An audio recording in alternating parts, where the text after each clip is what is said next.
Olá, saudações a todos.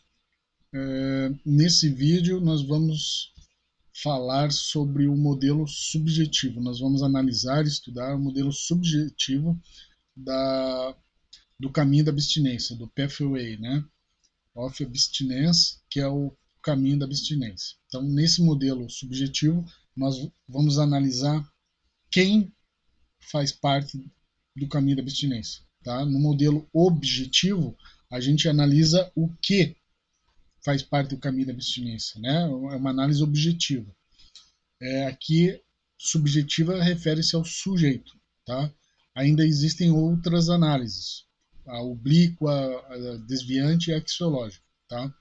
Mas nesse modelo de hoje é o modelo subjetivo. Bom, a análise do modelo subjetivo eu vou tentar fazer do modo mais didático possível, né? Para aqueles que assistem os vídeos regularmente, eles já sabem isso aqui. Então eu peço licença, mas vou ter que repetir, né? O material é esse aqui. Então, essa aqui é a escada epistemiológica, uma parte positiva, uma parte negativa. É a classificação quinária da abstemiologia aqui, dos abstêmios, tá? O abstêmio mínimo, menor, maior, maior real e o mega abstêmio. Então, veja, essa utilização dessas expressões aqui, menor, maior, mínimo, elas vêm do Kant, na ideia do Kant, tá? Do Immanuel Kant. A ideia dele era mais ou menos assim: me perdoem os filósofos, mas eu vou ter que resumir em pouquíssimo tempo uma ideia do Kant. Não é uma coisa muito fácil, mas a ideia dele era mais ou menos essa, assim, muito resumidamente, seria de que a humanidade está na sua menoridade porque ela não consegue pensar, é, produzir nada do modo intelectual sozinho. Cada pessoa não consegue produzir. Precisa que venha um expoente, que ele produza o material e os outros sigam e desenvolvam isso. Então, constantemente a humanidade precisa de pessoas que vêm surgindo e trazendo essas ideias. Ela não pensa pela sua própria cabeça, né? Ela precisa de pessoas que tragam ideias. Então, por causa disso, a humanidade estaria na sua menoridade intelectual, cognitiva e tudo mais, tá? Bom, separando isso, trazendo isso, na verdade, trazendo isso para a epistemologia, a gente pode dizer que o menor na epistemologia é aquele que ainda não consegue aplicar as técnicas, seguir o caminho da abstinência por conta própria. Então, o menor ele precisa de alguém para guiá-lo, tá? O abstêmio maior ele já conhece as técnicas, já as aplica e está levando a vida, tá? Então, eu trouxe esse conceito para cá. Por óbvio, eu criei o conceito de mínimo, que é para quem está desintoxicando, tá? E o mega abstêmio eu criei para definir quem está mais tempo em abstinência do que esteve em drogadição, tá?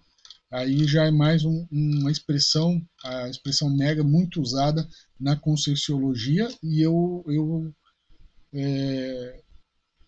aplico ela aqui, né? Nesse conceito aqui da epistemologia, eu trago ela, mas numa homenagem minha aos estudos da Conscienciologia, tá? Uma coisa peculiar minha que eu pego de alguns verbetes do Valdo, do Valdo Vieira, que ele utiliza bastante a expressão mega para algumas coisas lá da Conscienciologia e eu trago para a epistemologia, tá? Algumas ideias lá que são, eu acho, fundamentais, recomendo o estudo, recomendo para aqueles que não conhecem a Conscienciologia que estudem aquilo lá também. Tem muita coisa interessante lá e que eu acho que não tem nada a perder, tá? Quem estudar lá não vai ter nada a perder, pelo contrário, né? Vai ter muito, muito benefício, tá? Bom, no pathway do modelo, no caminho da abstinência, no modelo subjetivo, a gente analisa esses abstêmios, né? Então, o abstêmio mínimo, o menor, o maior, real e o mega abstêmio. Então, a gente faz essa análise. É quem se submete ao processo de abstinência. Bom, por que a gente precisa fazer essa diferença entre eles? Bom, quando você pergunta para alguém que tem um mês de abstinência sobre um determinado problema, tá? Alguém te convidou para uma festa, o que, que você faz? Ele vai te dar uma resposta. Quando você faz a mesma pergunta para alguém que tem 10 anos de abstinência, essa pessoa te dá uma outra resposta. E quando você faz a mesma pergunta para quem tem 25 anos de abstinência, a resposta é outra. Quer dizer, se as respostas mudam conforme o tempo de abstinência, é porque existe uma diferença entre essas pessoas, entre essas formas de pensar, sentir e agir, entre a forma de aplicar as técnicas, de conhecer as técnicas, de ampliar o repertório, tá? O repertório abstêmico. Então, é preciso distingui-los. Não dá para botar todo mundo no mesmo baú e falar que é tudo igual. Não é. É muito diferente, muito. Bom, aqui no material eu até dou alguns exemplos um pouco mais práticos, tá? Mas então são essas 5 fases, tá? No material que eu também falo do raciocínio do Kant, da minoridade e da maioridade. Eu vou fazer um adendo aqui. Eu gosto desse exemplo porque ele me parece bem didático, né? Quando você pergunta qual que é a idade, quem é menor de idade no Brasil, né? A pessoa te diz, é quem tem menos de 18 anos. Aí, infelizmente, né, ou felizmente, essa resposta não está correta, tá? Para o direito penal, seria 18 anos a fase, né, o período etário para a pessoa ser considerada maior de idade e poder responder por crimes, tá? Mas para você ser candidato a senador ou presidente da República, você precisa de uma idade muito mais avançada. Para você poder estacionar o seu carro em vagas preferenciais para idosos, você precisa de uma idade muito mais avançada. No cumprimento da pena, no processo penal, você tem algumas benesses ali, algumas regalias, se você tiver mais de 80 anos. Então, veja, existem várias idades, com várias etapas, e se você atinge aquela idade, você adquire um certo, assim, um certo conjunto de direitos, tá? E essa é a ideia de minoridade. Então, você precisa atingir determinada idade para ganhar determinado direito. Existem várias formas disso, né? Por exemplo, a hierarquia militar é uma forma disso. É uma forma de você adquirir determinado tempo para ganhar determinada patente. Então você precisa passar por um tempo, né? Então a hierarquia é um exemplo de minoridade e maioridade também, tá? Então existem vários exemplos. Eu trouxe eles para a escala epistêmica também, não no sentido hierárquico. Não há uma hierarquia entre eles, de forma alguma, mas apenas para distingui-los em relação ao tempo. É uma distinção meramente cronológica, tá?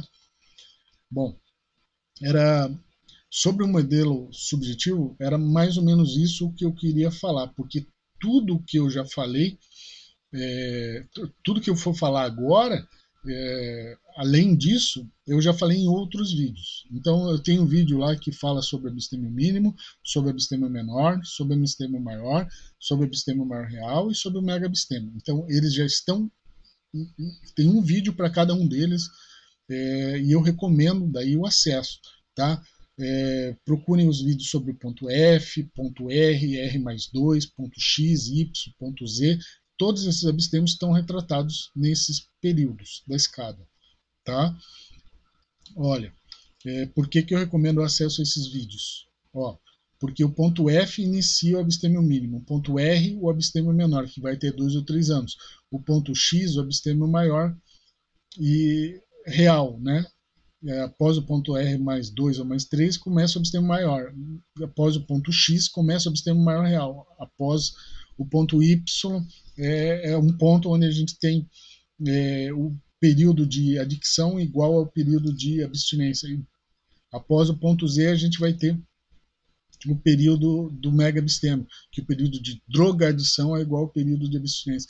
Então, eu recomendo o acesso aos vídeos desses pontos aqui, para que vocês obtenham mais informações e para que eu não seja repetitivo em todos os vídeos. Tá legal?